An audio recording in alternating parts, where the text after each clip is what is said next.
Bien, tenemos que empezar ya a ver los temas del libro.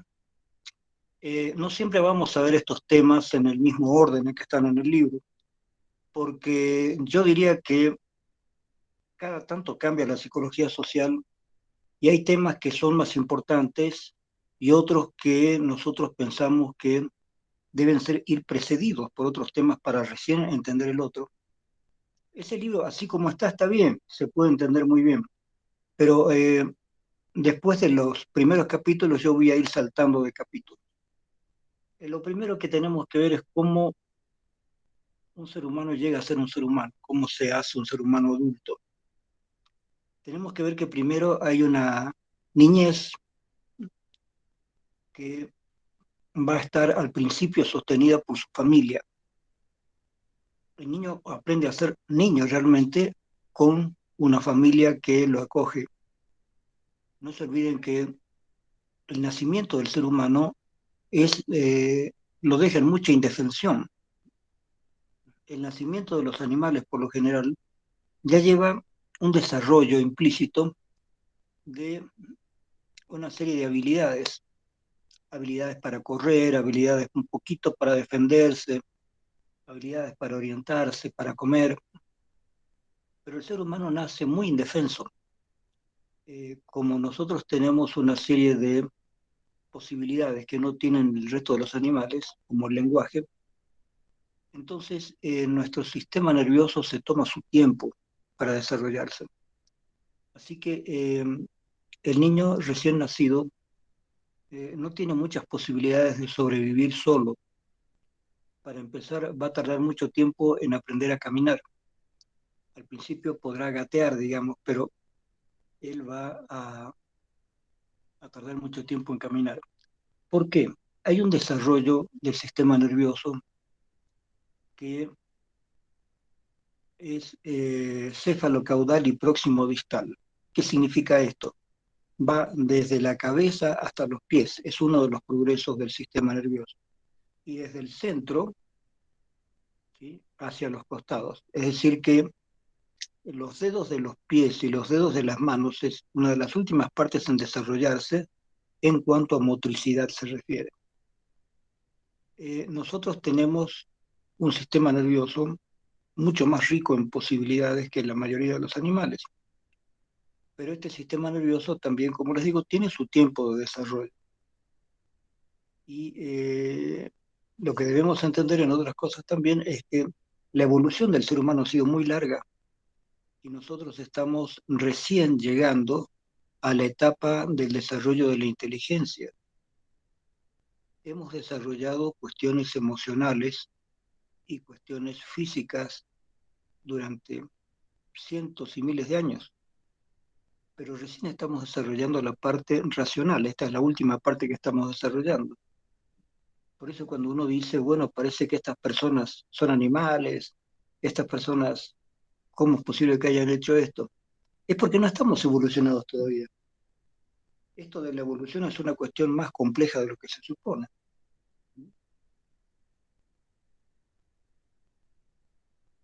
Ahora, veamos lo siguiente. Eh, Nosotros somos inteligentes, pero básicamente somos seres emocionales.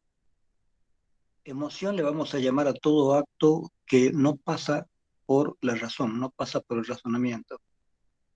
Y en los muchos años que tenemos de evolución, la primera evolución que hemos hecho, igual que el resto de los animales, es para el ataque y la defensa, que es lo más importante que teníamos que hacer.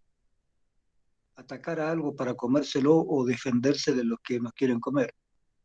Entonces, hemos desarrollado todos los aparatos posibles de la emoción, pero la razón recién está empezando.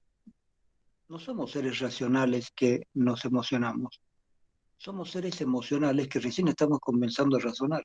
Es al revés, ¿sí? Recién estamos en la evolución más interesante del cerebro. Eh, veamos, veamos. Yo Llego a mi casa y antes de encender la luz veo a través de la ventana unas sombras. ¿Qué sucede? Me asusto, no sé qué es, parece que hubiera un monstruo, un animal, algo que se quiere meter a mi cuarto, a mi casa. Debería prender la luz y entonces darme cuenta que lo que se está arrimando a mi ventana es la rama de un árbol. Hay una rama que está un poco caída, se ha quebrado por el viento y entonces se está pegando en mi ventana. No es ningún animal, no hay nada misterioso.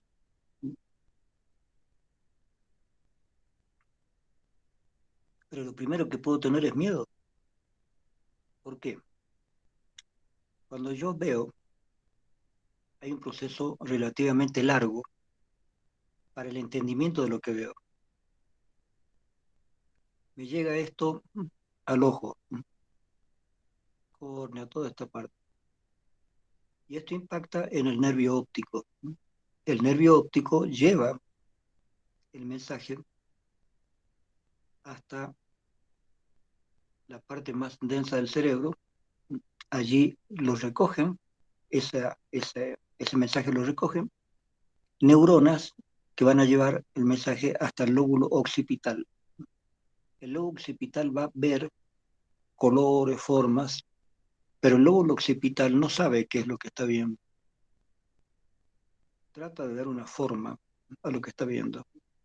Y de ahí el lóbulo occipital reenvía el mensaje al lóbulo frontal. Y recién el lóbulo frontal ve y razona. Estos son ramas de un árbol, no es ningún animal. Por supuesto que esto todo se aclara si yo prendo la luz, mejor todavía. El nervio óptico lleva rápidamente la información, el lóbulo occipital se da cuenta más o menos de lo que es y lo reenvía al lóbulo frontal y el lóbulo frontal dice, sí, efectivamente son ramas nada más. Pero lo malo del asunto es que al mismo tiempo que cualquier cosa que pasa por el ojo, por el oído, primero, afortunada y desgraciadamente las dos cosas, primero pasa por una parte central del cerebro, ¿sí? Donde hay el cerebro medio, que es un cerebro antiguo, no es el nuevo cerebro, ¿sí? No es la corteza cerebral, es un cerebro antiguo. Tenemos dos cerebros antiguos y uno nuevo.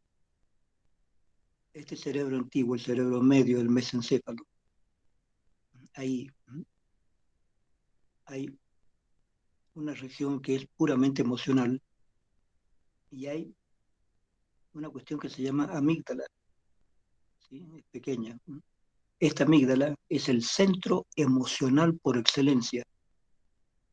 Cualquier impacto que llegue ahí, por menor que sea, hace que la amígdala se excite, funciona y lanza pedidos de ayuda a todo el sistema autónomo que tenemos, porque esto va con un sistema nervioso central y un sistema nervioso autónomo.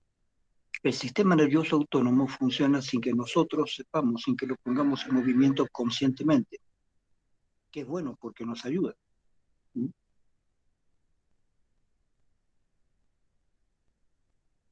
Si cruzas la calle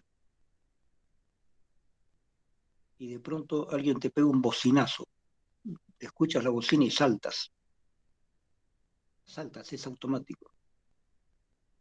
Esas reacciones automáticas de defensa las tenemos gracias al sistema nervioso autónomo. ¿Sí? Hay muchas cosas que no las pensamos para hacerlo. No digerimos conscientemente. La digestión va por su lado. No nos ocupamos nosotros de que funcione el corazón. Funciona. Hay muchas cosas de las que nosotros no nos ocupamos. Se ocupa el sistema nervioso autónomo de que esa parte trabaje sola. El corazón trabaja solo, la digestión trabaja sola. Hay varios órganos que trabajan solos. pero están dirigidos por un sistema nervioso, que es el sistema nervioso autónomo. Ahora, la amígdala, esa partecita emocional, pone, sin que tú puedas hacer nada para impedirlo, en funcionamiento el sistema nervioso autónomo.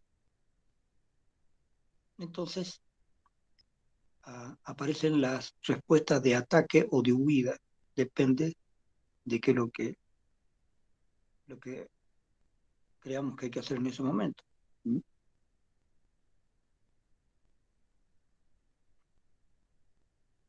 Si ustedes leyeron alguna vez el libro sobre inteligencia emocional, un librito que se hizo famoso, hay otros libros mejores del autor. Él pone un ejemplo, que es un ejemplo impresionante. Papá, mamá y la hija adolescente deciden salir cada cual a su lado. Los papás van a ir a una cena, la hija va a ir a una fiesta. Se van. Los papás vuelven. La casa está con luces apagadas. Entonces, bueno, nuestra hija no ha venido todavía. Entran en la casa, prenden la luz de la planta baja y el padre escucha ruidos arriba, en uno de los dormitorios. La madre le da miedo, dice, ¿qué será? El padre saca de un mueble un revólver y sube, pensando que hay ladrones que, si es necesario, los va a matar. Entra a su cuarto, al cuarto de los esposos. Entra y cuando está metido por ahí, se abre el ropero de pronto y aparece una figura así rápida y el padre dispara. Pero era su hija, no era un asaltante, porque su hija decidió no ir a la fiesta y cuando vio que estaban llegando los padres decidió darles un susto, hacer una broma, esconderse y hacer ruidos y después aparecer así, así tipo fantasma. Pero no se dio cuenta que el padre, al escuchar los ruidos, imaginó otra cosa, porque para el padre la parte racional le decía que estaba en una fiesta y su parte emocional fue la que cargó con todo. Por lo tanto, este no es el único caso, hay muchos casos donde lo emocional puede jugar malas pasadas a las personas. Nos pasa muchas veces. A veces creemos que ha pasado algo y no ha pasado eso, ha pasado otra cosa. O tenemos también diferentes formas de comunicarnos.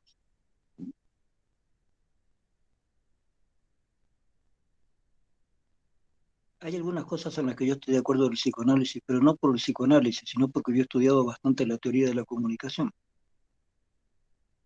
Y hay una cosa que es evidente. Lo que yo digo no es necesariamente lo que tú entiendes, porque tú entiendes desde tu estructura. Yo hablo desde mi estructura. Yo me he estructurado comunicacionalmente.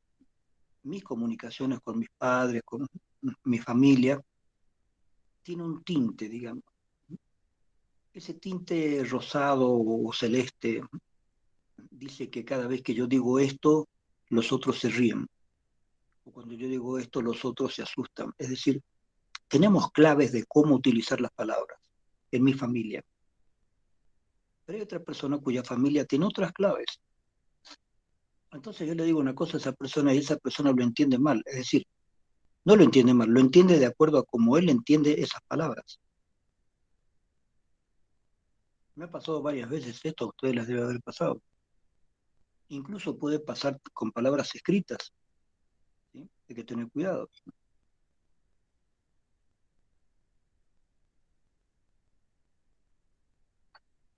Por eso, para la telecomunicación que hacemos ahora, se han creado los emojis, estos dibujitos que le agregan la parte emocional que se pierde en la simple comunicación escrita o incluso a veces verbal, porque la comunicación verbal a través del Internet se pierde un poco, se pierde un poco.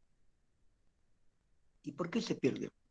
esto ya es más complicado, porque parece que los seres humanos, si estamos realmente frente a frente, personalmente, transmitimos, sin darnos cuenta, una cierta vibración.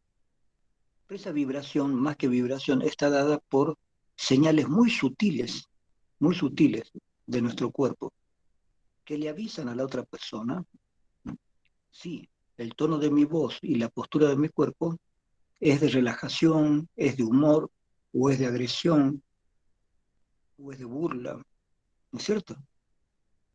No nos damos cuenta, pero hay muchas cosas que nos avisan cómo funciona el diálogo. Pero si no hay nada que nos avise,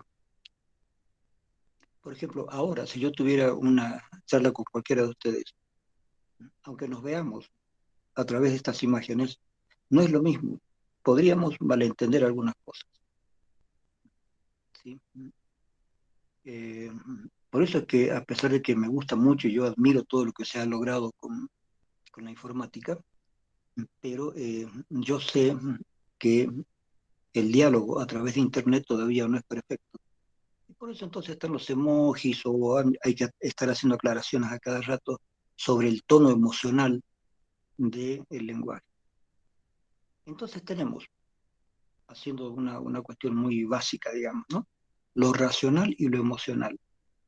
Lo racional está acá, en el lóbulo frontal, que recién estamos desarrollando, no está desarrollado totalmente todavía.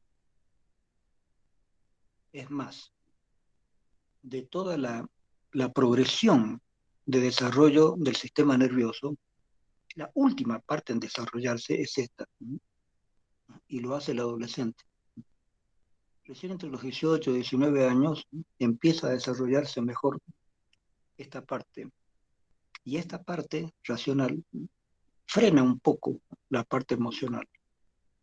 No totalmente, pero intenta frenar un poco. ¿Por qué? Porque la explicación racional muchas veces permite apaciguar la onda emocional. Yo me emociono muchas veces porque no encuentro la explicación de algo, entonces respondo emocionalmente. Pero si yo hiciera funcionar más el lóbulo frontal, entonces podría responder racionalmente a las cosas que me suceden. Si respondo siempre emocionalmente, voy a terminar pegándome con alguien o una persona discute con su jefe y como es su jefe, no puede insultarlo, no puede decirle más cosas y se aguanta. ¿Sí?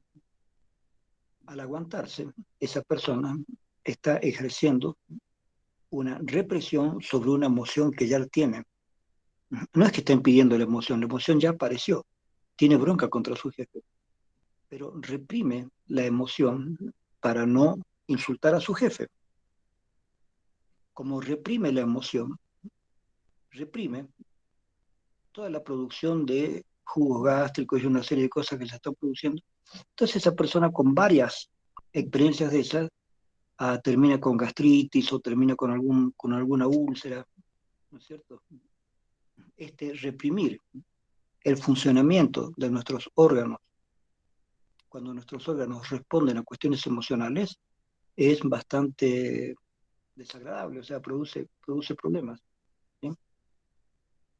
¿Por qué? Cuando nosotros tenemos un problema, chicos, esto ya lo deben haber estudiado ustedes, inmediatamente aparecen las reacciones de defensa o ataque.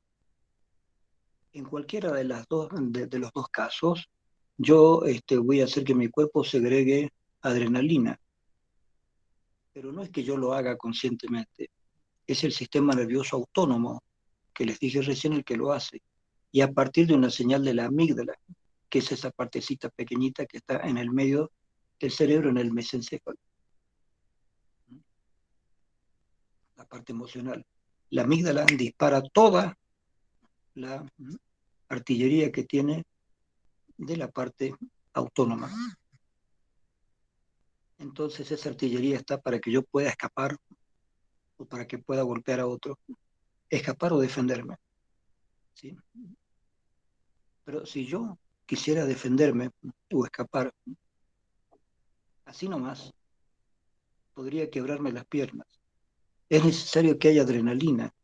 La adrenalina permite que los músculos se pongan tensos y permite eso que los músculos al ponerse tensos y al tener un baño de adrenalina sean los que carguen con el peso del cuerpo y no los huesos. Porque si quisiéramos correr sin adrenalina, nos podríamos romper los huesos. O sea, el cuerpo sabe, es decir, el cuerpo sabe lo que tiene que hacer. Y está preparado para eso, ¿no? Y tenemos miles de años de esa preparación. En cambio, todavía no hemos desarrollado la parte frontal. Recién la estamos desarrollando. Hasta tal punto que les repito, la última parte del sistema nervioso en desarrollarse en la vida de cualquier ser humano es esta, la parte frontal.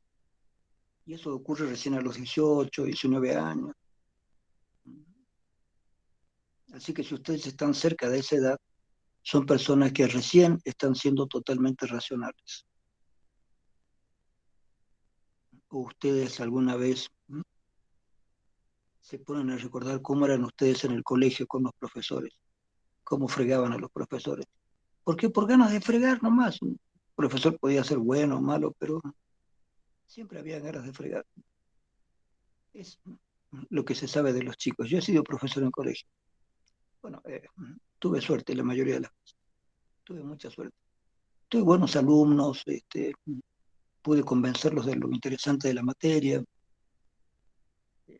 se enamoraron de la materia. O sea, el asunto ahí, lo bueno de un profesor, les cuento esto para colegio, un profesor es bueno cuando él desaparece como profesor y hace que los alumnos se enfrenten directamente con todo lo bueno que tiene para decir. No tienes que estar pensando que si aquel mira, si no mira, si este se porta mal. No, te olvidas y tratas de dar la mejor clase posible. Tratas de que se interesen.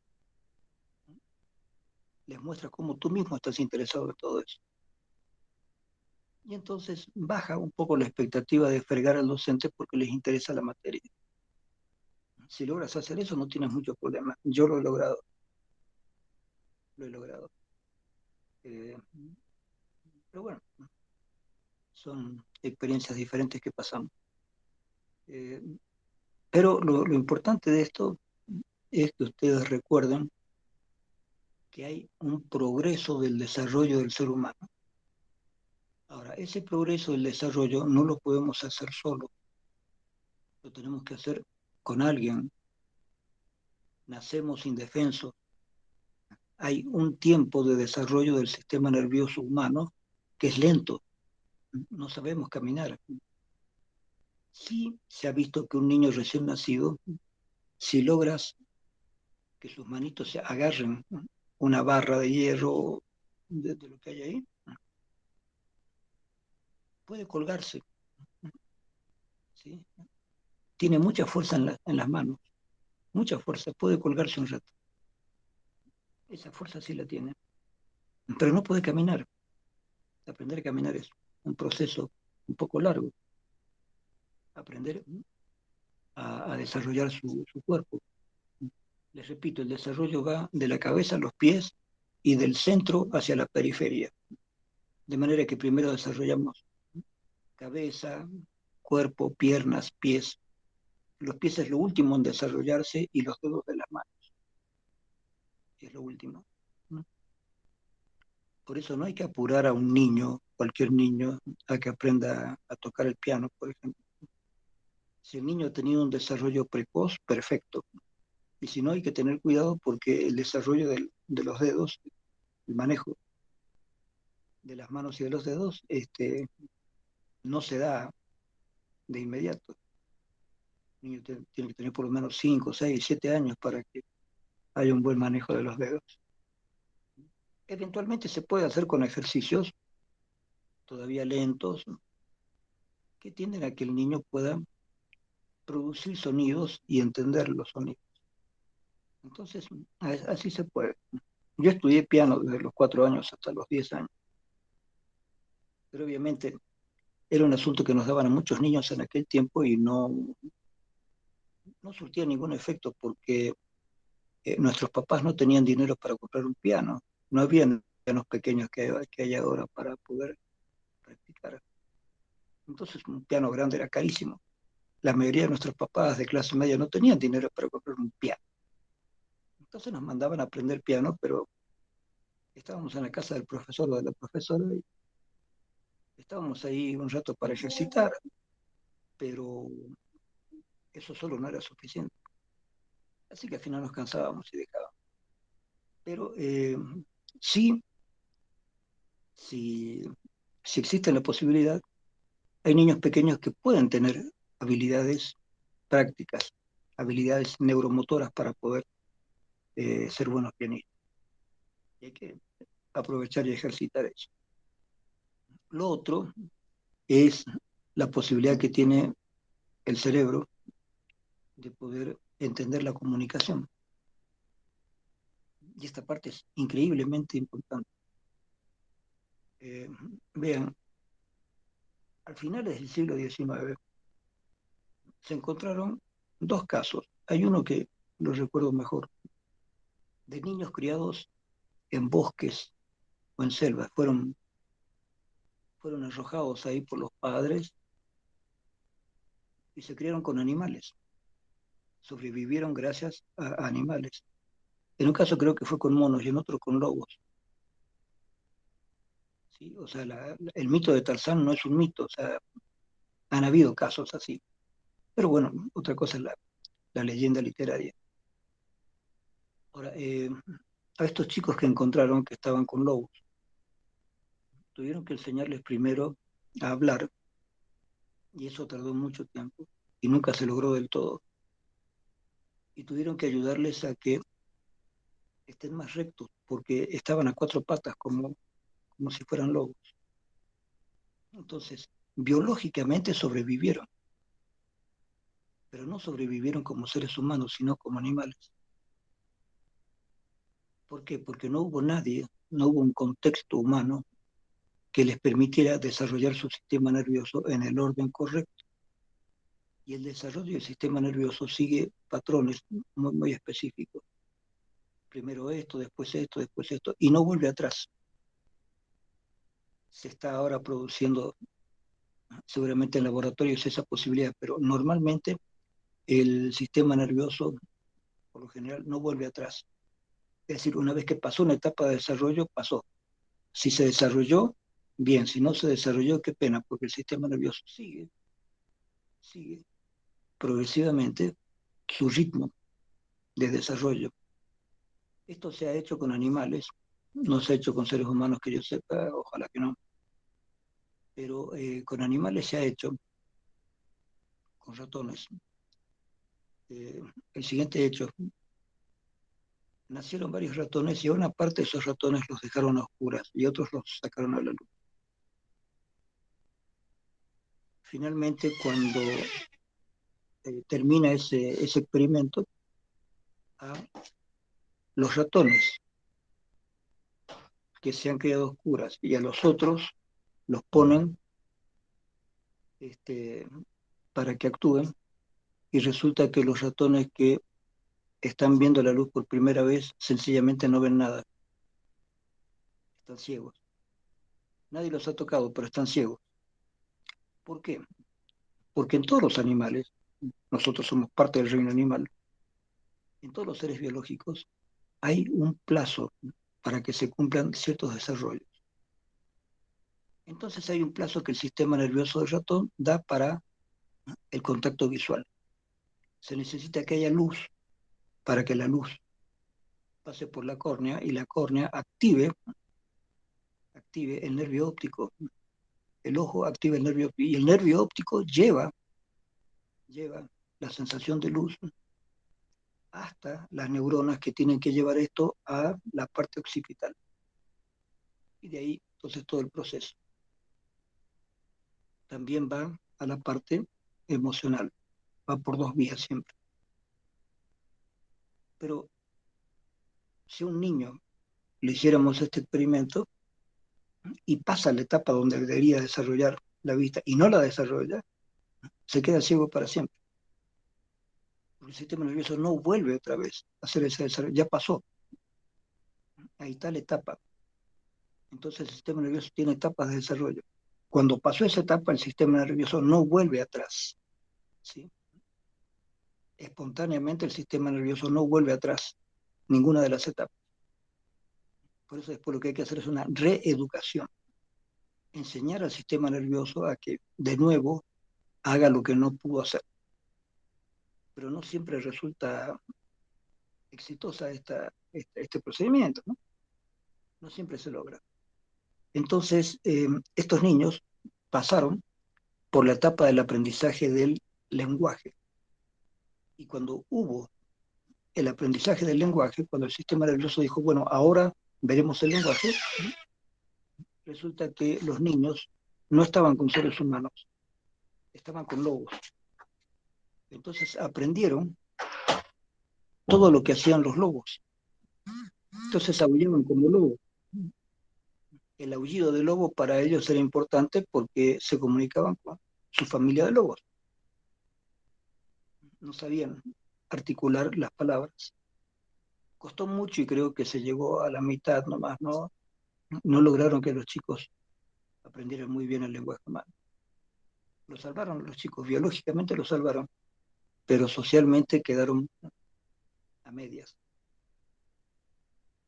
Eh, por lo tanto, por lo tanto, fíjense lo importante que es estar rodeado de seres humanos para que nuestro sistema nervioso se desarrolle normalmente. Tenemos que, para aprender a caminar, para aprender a usar los brazos, las manos, los dedos, para aprender a hablar, escuchar, entender, para poder socializar, para eso necesitamos un buen sistema nervioso y personas a nuestro alrededor protectoras que nos ayuden a desarrollar normalmente nuestras posibilidades como ser humano. Por lo tanto, no somos seres sociales porque somos seres humanos, es al revés, somos seres humanos porque somos seres sociales. Si no viviéramos en sociedad, no seríamos humanos, seríamos lobos o seríamos monos o seríamos aquellos animales que han tenido a bien acogernos porque los seres humanos nos dejaron a un lado. Porque un niño lo dejaron en la selva, en el bosque, listo, se crió con animales y chao, ese es su mundo. No murió, como la mayoría muere, pero se adaptó a los animales que lo encontraron. Esa es la realidad. Ya se ha visto eso. Por lo tanto, cuando un niño tiene la suerte de nacer y crecer con seres humanos, es una maravilla. Sabemos que por lo menos va a ser un ser humano. Lo que hay que discutir después es cuáles son los seres que lo rodean, cómo es la familia. Y aquí empieza otra cuestión. ¿Qué clase de familia tenemos? Entonces ahí tenemos que ver las etapas de desarrollo de un niño. No en el sentido de Piaget, sino en el sentido social, que nos interesa más aquí como psicología social. El niño aprende con su familia a tener determinado tipo de formación de su personalidad. Las primeras identificaciones las va a tener desde pequeño. Identificación con los colores que ve. Por ejemplo, un niño que nace en la selva y es criado en la selva, con sus padres, sus familiares en la selva, es muy diferente de un niño que nace en el desierto, con sus padres, con su familia, que viven en el desierto. En la misma África, no es lo mismo nacer cerca del desierto del Sahara que nacer eh, en alguna de las partes más densas del Congo, digamos, donde hay selvas, ¿no es cierto? Acá mismo en Bolivia. No es lo mismo nacer en el oriente, supongamos que en el oriente haya todavía mucha vegetación, a pesar que la están quemando, pero supongamos en algún lugar del oriente.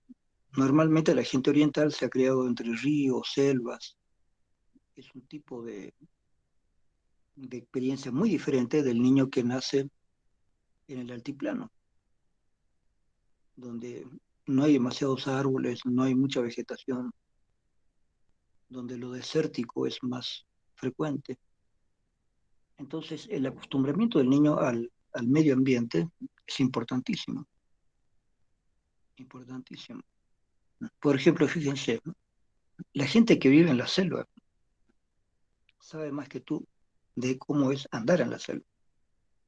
Tú nunca has ido a la selva, te metes en la selva y de pronto ves todo verde, diferentes colores y tonos de verde.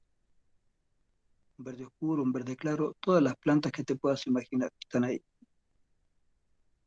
Pero, como no eres del lugar, entre todos los verdes que estás viendo, no sabrías distinguir si hay una víbora que te está mirando. Y la víbora también es verde, pero no la ves. No la ves porque no estás acostumbrado a experimentar las diferencias de tonos verdes. ¿Sí? Y solamente las personas que conocen ese lugar saben que ese tono es una víbora, no es un helecho, no es una planta. Te puedes morir porque no conoces el lugar. En el desierto, en el Sahara, tú ves solamente arena, arena, arena, arena, y no ves nada más. En cambio, la persona que conoce eso distingue tonos de la arena para saber si a lo lejos puede haber una tormenta, si esa tormenta es fuerte o es violenta o no, si se aproxima lluvia o no, etcétera. Hay una serie de cuestiones que se aprenden en el lugar. Por lo tanto, el aprendizaje del niño tiene que ver de la manera en dónde ha sido criado y con quién.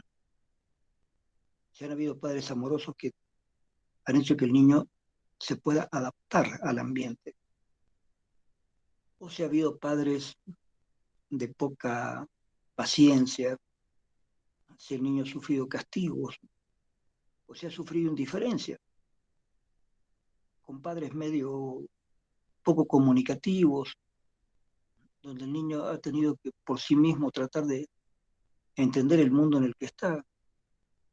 Esos niños son los que cuando van por primera vez a la escuela son tímidos porque no saben encarar la sociabilidad, porque han tenido padres que a lo mejor son un poco esquizos, así, ¿no? No esquizofrénicos, pero tienen alguna cuestión de esquizopatía. Son padres que pueden ser también un poco Asperger. Entonces, si un niño tiene padres que son un poco indiferentes, que no se han ocupado de él, el niño biológicamente va a estar bien, porque una cosa que los padres sí se ocupan es más o menos de alimentarlos bien, darles ropa adecuada, pero falla la parte emocional. Son padres con una nula capacidad de expresar emociones o con poca capacidad de expresar emociones. Entonces el niño no sabe cuándo sus padres están contentos con él o enojados con él.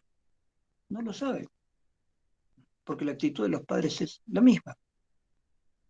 Si el niño hace algo que no debería hacer o si el niño hace algo que es original, si hace algo bueno o hace algo malo, las diferencias de los padres son mínimas, son mínimas.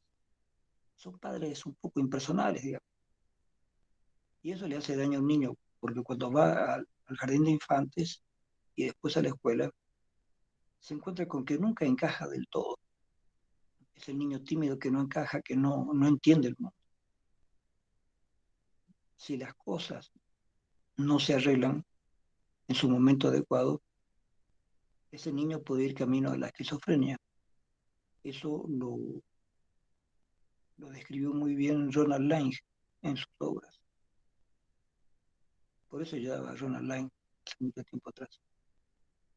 Hice mi tesis sobre Ronald Lange, un autor muy claro sobre las cosas que él pretendía y que logró. Ahora, ¿qué pasa entonces con la educación? La educación del niño comienza en el hogar. Por eso es muy importante que el niño nazca en un hogar donde los padres no solamente son afectuosos, sino que tengan un mínimo de cultura. Hablamos de cultura ya, vamos a discutir más tarde en psicología social qué se debe entender por cultura, porque vamos a ver un capítulo sobre influencias culturales, ¿sí? Y ahí nos vamos a dar un margen más grande para explicar qué entendemos por cultura.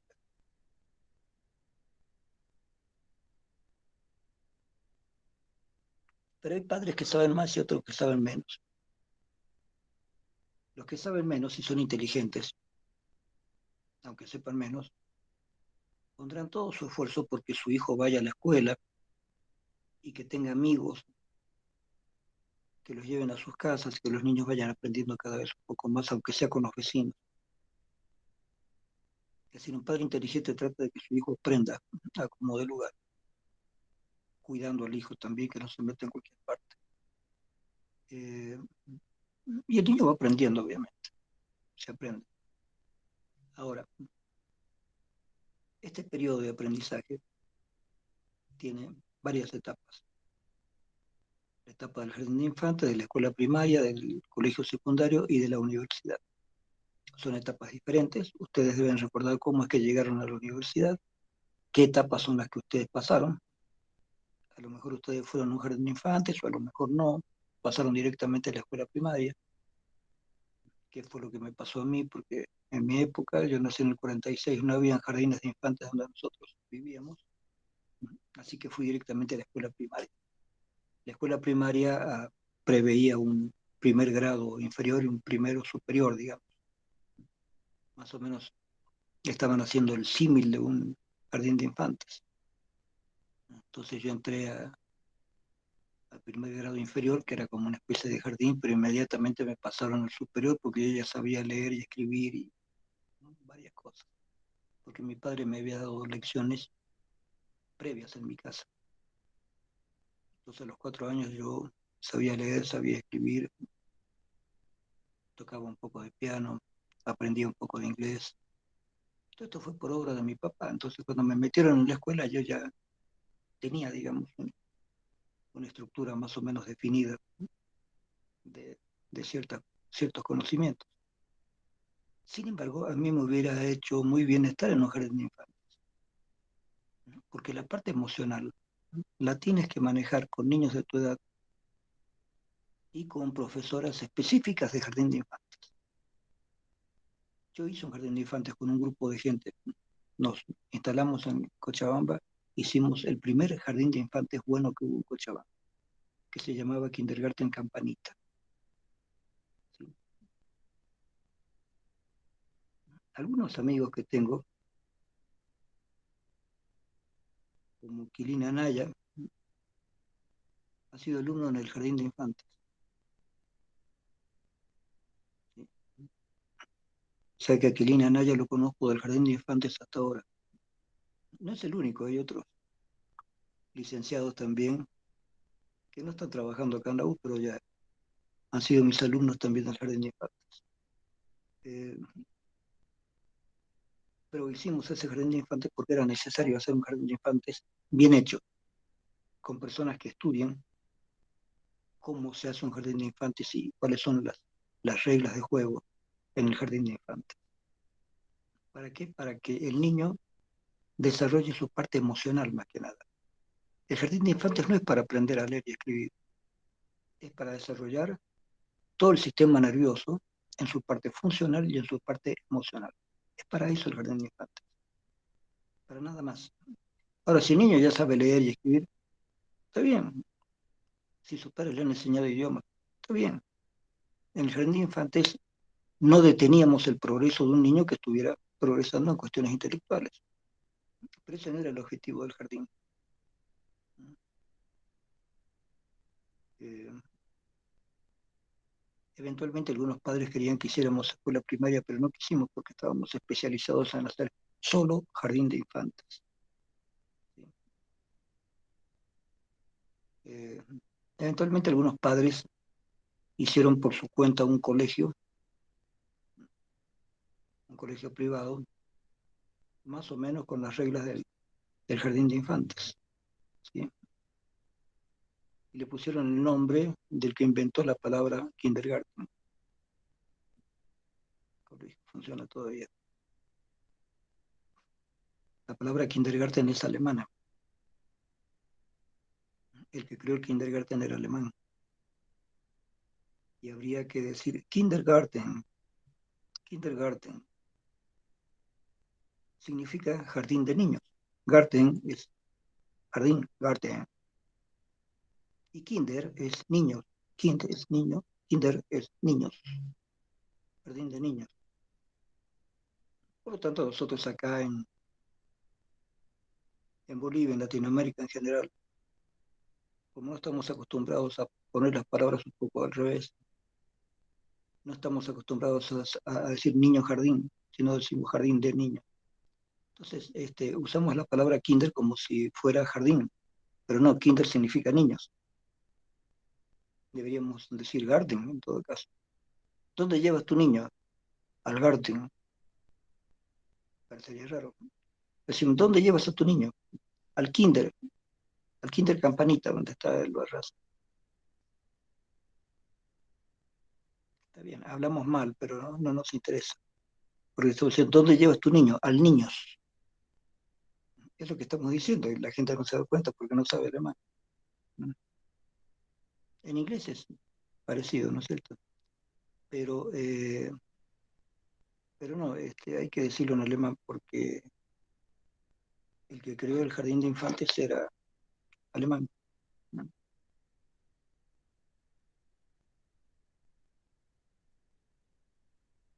Supongamos que el niño pasó muy bien el jardín de infantes, va a la escuela primaria. ¿Qué aprende ahí? A leer, escribir.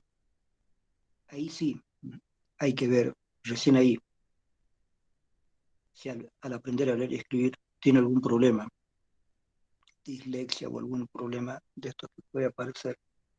Ahí sí hay que hacer todas las pruebas posibles con el niño que ya pasó el jardín de infantes y empieza la escuela primaria. Entonces todas las pruebas intelectuales que se te ocurran se hacen ahí, porque ahí sí, oficialmente el niño ya está capacitado para aprender a leer y escribir. ¿Pero por qué? Porque la parte emocional ya la empezó a manejar en el jardín de infantes. Toda esa parte emocional de la que les he hablado media hora antes se pone a prueba en el jardín de infantes. No se tiene que poner solamente a prueba con la familia. Se tiene que poner a prueba en el jardín de infantes con otros niños, con otros adultos, con otras situaciones que no son las mismas de su casa. Si el niño logra pasar por todo esto, si el niño logra tener un desarrollo normal, funcional, de su parte emocional, en el jardín de infantes, está preparado entonces para ir a la escuela primaria. ¿Por qué? Porque una vez que el niño domina lo emocional, le queda libre la parte intelectual para empezar a estudiar. Ahora, por supuesto, les repito, la parte emocional nunca la perdemos. Y el relativo control que tenemos de la parte emocional lo logramos a través de toda nuestra vida. Entonces no es que el chico pasó el jardín de infantes y ya controla sus emociones, no. Pero hay determinados aspectos emocionales que el niño un poquito aprende a controlar. La bronca con otro compañero, la envidia, el querer abarcar todas las cosas que ve.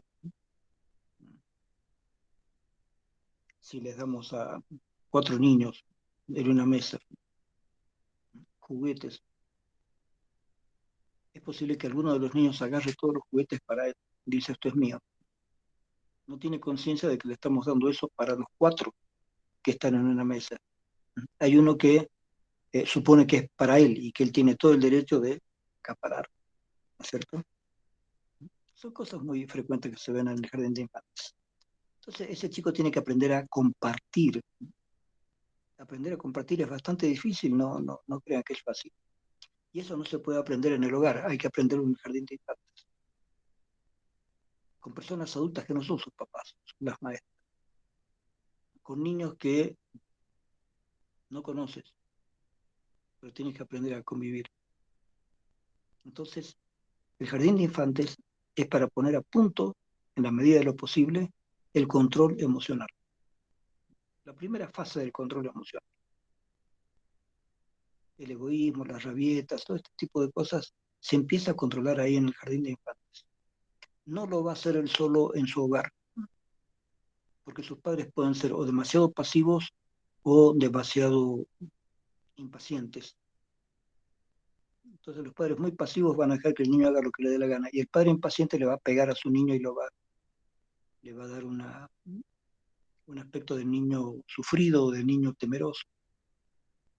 Entonces son extremos que pueden pasar en el hogar, no pasan en el jardín de infantes, porque para la maestra todos los niños son iguales, los trata a todos más o menos con las mismas reglas.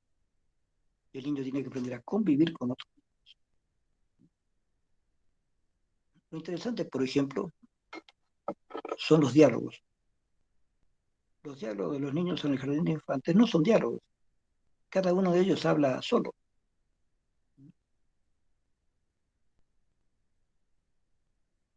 no dialogan. Un chico viene y dice, yo encontré un sapo y bla, bla, bla, bla, y habla de su sapo. Otro dice, mi papá vio un marciano. Yo sé, ay, pues mi papá habló con un marciano, bla, bla. Y otro dice, mi mamá hizo un pastel muy rico. O sea, nada tiene coherencia. ¿No? Pero los chicos saben que están hablando. Es la conversación para ellos. Aunque ustedes no lo crean, los adultos somos muy parecidos. ¿No? No evolucionamos tanto como creemos. Y si no me creen, hagan la siguiente prueba. Alguna vez cuando se reúnan señoras que ustedes conocen a jugar naipes y charlar un ratito, eh, traten de grabar a la señora sin que se den cuenta. Y van a ver que hay una señora que le interesa mucho hablar de su hijo que se ha recibido y que ha viajado. Y otra señora habla de una vecina que parece que tiene su amante. Y otra señora, cada una habla de cualquier cosa mientras están jugando a los naipes. Y cuando se van, todas están seguras que han dialogado. Mentira, no han dialogado. Cada una ha esperado el tiempo disponible para lanzar su novedad. Han ido y han contado su novedad, han contado lo que querían contar. No han escuchado a las otras personas porque no les interesa, les interesaba decir algo. Y cada una de las señoras dijo lo que tenía que decir. La mayor parte de las conversaciones de adultos, esas conversaciones aparentemente espontáneas, son así. Cada cual habla de algo que quiere decir. Y todos después se van contentos como si hubieran dialogado. Pero no han dialogado. Llegar a un verdadero diálogo no es fácil. Uno tiene que renunciar a muchas partes del diálogo para que el diálogo sea bueno. Uno tiene que escuchar. La gente no escucha. Es difícil que la gente escuche. Aún ustedes que están escuchando esto, seguramente hay muchas partes que se les ha ido porque están pensando en otras cosas. Y no es culpa de ustedes. Estamos hechos así. Entonces, el verdadero diálogo es una escucha muy precisa.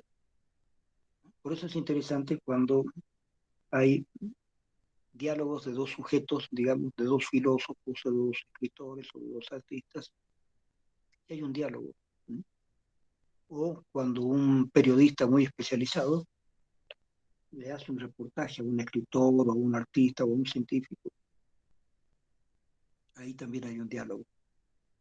Esos diálogos son hermosos porque por ahí se puede aprender mucho. Pero en la vida corriente no crean que dialogamos mucho. Y además, les repito, se pueden mal entender muchas fases del diálogo porque la mayoría de las personas no saben escuchar. Saber escuchar es muy importante. Para saber escuchar, uno tiene que vaciarse un poco por dentro. Nunca lo hacemos. A medida que una persona habla, nosotros vamos pensando en cosas que asociamos con eso que estamos escuchando. E incluso puede ser que si una persona me hable, yo esté pensando en qué es lo que le voy a decir para discutir lo que él me está diciendo, para negar lo que me está diciendo. No estoy pacíficamente escuchando, no estoy escuchando con atención digamos, generosa de saber qué tiene para decirme. No, estoy escuchando en una actitud un poco de pelea, en una actitud, digamos, de competencia, a ver quién es mejor. Entonces escucho, claro, escucho, pero estoy escuchando preparándome para después, cuando yo tenga tiempo, decir algo contrario, destruir su argumento. Cuando en realidad la otra persona no tiene ganas de discutir un argumento, solamente está diciendo algo, contando algo que le ocurrió, diciendo qué piensa acerca de determinada cuestión. Claro, no hay una intención de competencia de parte de la otra persona, pero el que escucha a lo mejor sí está pensando en la competencia.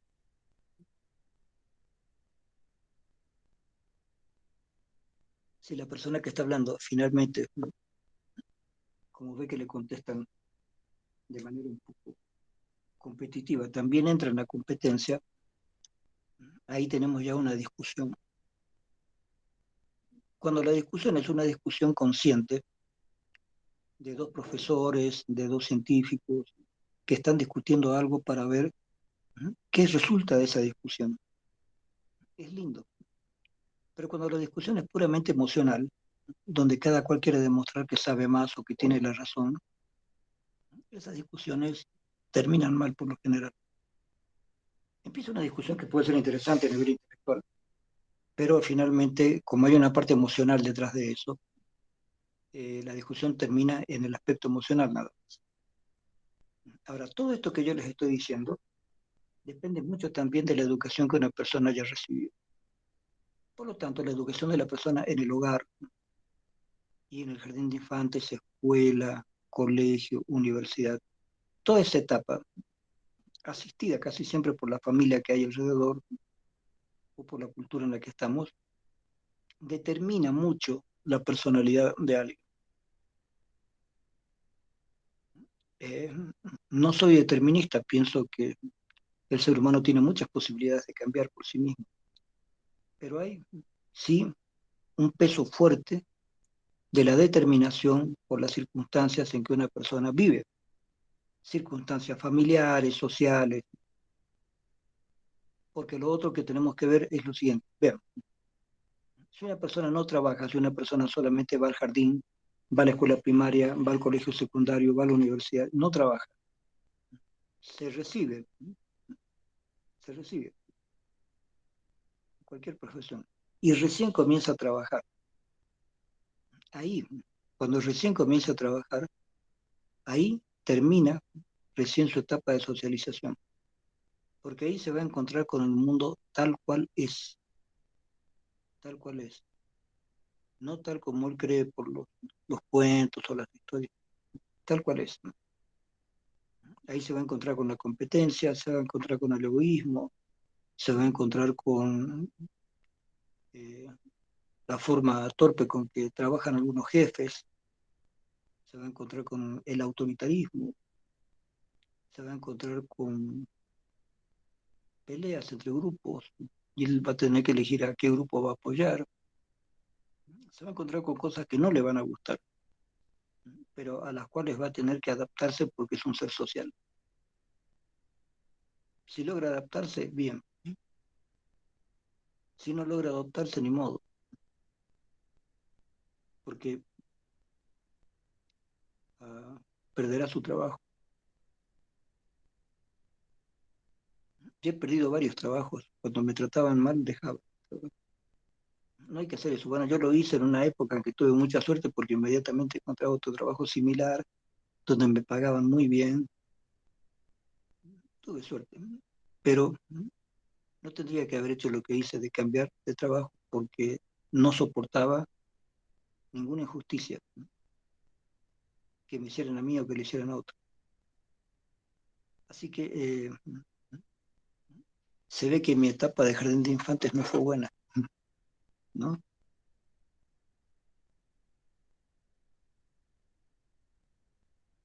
Siempre he actuado con mucho orgullo de ciertos principios y eso es muy bueno si uno se las aguanta. No es muy bueno si uno después sufre. Eh, así que Si yo charlo con un paciente, hace tiempo que no estoy atendiendo pacientes, pero cuando yo he charlado con los pacientes, yo me doy un margen de 3 sesiones antes de empezar una terapia. Necesito 3 sesiones para no tener dudas de qué pasa con esta persona. Aparte de que les pido que escriban cuestiones. Pero cuando estoy frente a un paciente, lo que hago es escuchar, escuchar, escuchar. Y es como, les voy a explicar esto, es como si las palabras fueran formando una imagen. Como si todo lo que la persona dice me va haciendo como si fuera un dibujo de la persona. Por supuesto, también a veces les hago hacer dibujos y cualquier dibujo libre para mí representa muchas cosas. Tengo formas de interpretar los dibujos. Pero más que el dibujo específico, es la escucha que me sirve mucho. No soy lacaniano por las dudas, pero la escucha me dice muchas cosas. Hay que dejar que las personas se desahoguen, que lloren, ¿sí? O que se enojen, que recuerden.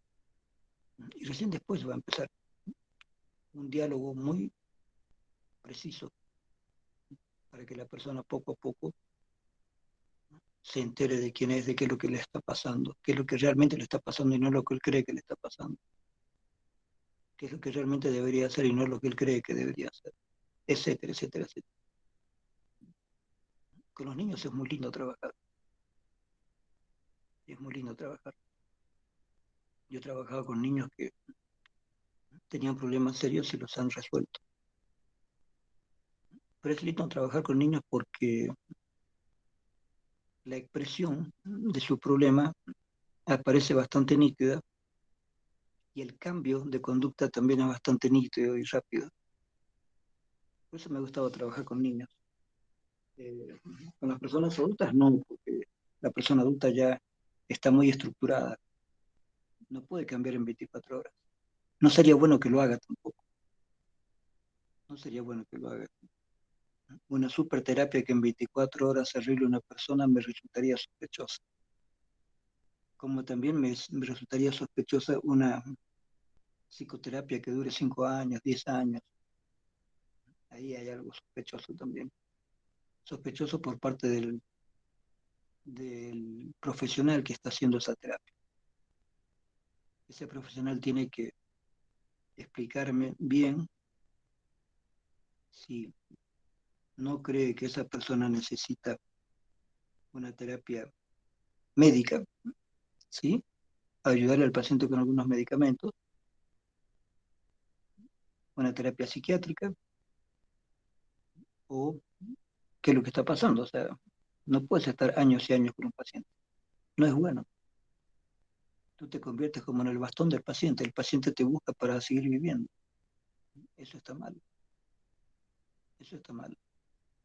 Pero todo eso uno lo aprende, fíjense, en psicología social. A ver, ¿cómo les explico? Hay una deformación profesional aquí en la carrera de psicología de San Simón.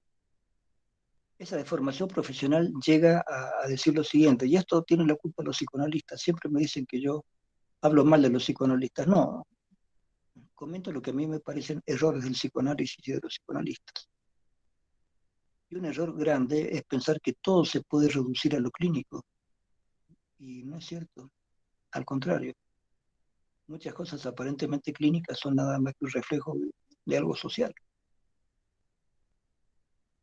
Por lo tanto, uh, yo creo que no puedes tener a un paciente demasiado tiempo. Algo está mal ahí. ¿No? Algo está mal ahí. Supongamos que tienes a un paciente durante un año. Ya, listo. Pero más de ahí no. No puede estar tu paciente años, de años, de años. Eventualmente hay pacientes que vuelven después de un tiempo. Hay algo que no les quedó claro. Hay alguna cuestión precisa o hay problemas nuevos que no son nuevos. Es un poco el mismo problema, pero las circunstancias nuevas y necesitan aprender a enfrentar esa nueva circunstancia. y, y se puede trabajar bien, se puede trabajar bien, se puede llegar rápidamente al núcleo del problema. Y lo que hay que entender es que no siempre la persona puede quedar preparada para cualquier evento, porque cada evento es diferente en su característica, en su intensidad. Y no es cierto que si la persona supera un evento está preparada para superar cualquier evento. No es cierto que hay curas milagrosas, como dicen algunos espiritualistas. No, no, no, no. No es cierto. Hasta el último momento de tu vida, hasta el momento de tu muerte, siempre las cosas que te suceden pueden parecerte nuevas. Y muchas veces son nuevas. No te han pasado, no estabas preparado para eso. Y no puedes agarrar a una persona y prepararla para todo. ¿Sí? Tal vez en un régimen budista, con un protocolo muy interesante sobre tipos de meditación. Tal vez se puede hacer que una persona esté preparada para más cosas, pero tal vez, porque es un proceso lento y difícil. Pero lo normal es que no estemos preparados para todo. Entonces por ahí vuelve el paciente porque tiene una circunstancia totalmente nueva, pero ya no vuelve con la misma angustia de antes. Vuelve como una persona que aprendió a solucionar problemas y tiene una cierta dificultad para un problema nuevo. Pero en cuanto lo vea, lo encara y lo supera. ¿Sí? Porque la mayoría de los problemas que tenemos son sociales, no son personales, no lo son.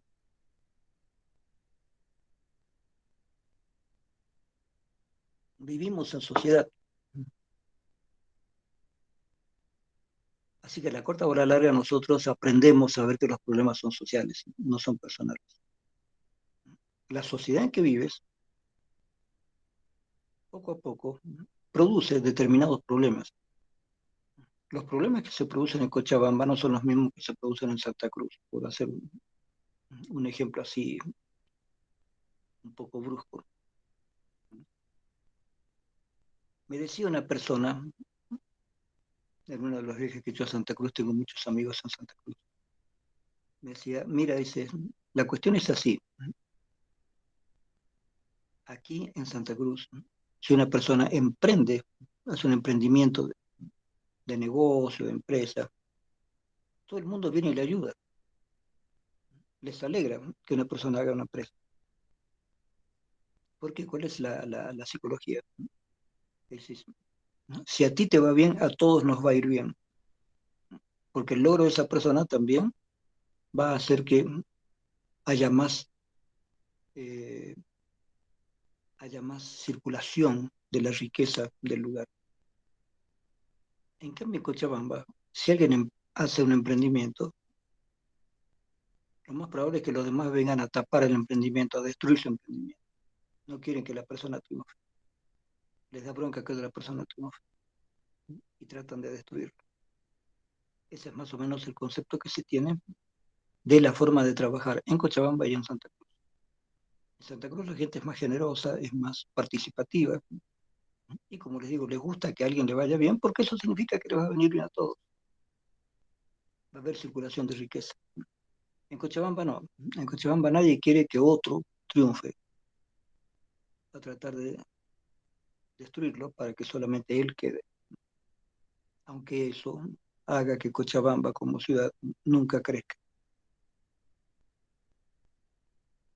En lo que ha crecido Cochabamba en los últimos tiempos ha sido que tiene más edificios, ha creado en la zona urbana con muchísimos edificios y tenemos más comercios, generalmente de alimentación, porque sabemos que al cochabambino le gusta alimentarse bien, entonces hay toda clase de restaurantes, etcétera, etcétera, es lo que más vemos en Cochabamba, o para prendas de vestir, pero no hay grandes industrias en Cochabamba, en Bolivia en general no hay mucha industria. Entonces, está bien, Cochabamba ha avanzado en eso, pero no ha avanzado en un montón de cosas más. ¿Sí? Tenemos muchos problemas de gases tóxicos, ¿no? Tenemos muchos problemas porque el agua está contaminada, tenemos problemas porque hay un desorden social, como creo que les he comentado en algún momento. No es posible que en Cochabamba haya un grupo de personas, ¿no?, que vive cerca de donde está el basurero municipal y de pronto se unen y no dejan que el municipio bote la basura de la ciudad. Eso es increíble. Debe pasar aquí y no sé en qué lugar de la África o de la Asia. Pero eso no puede pasar.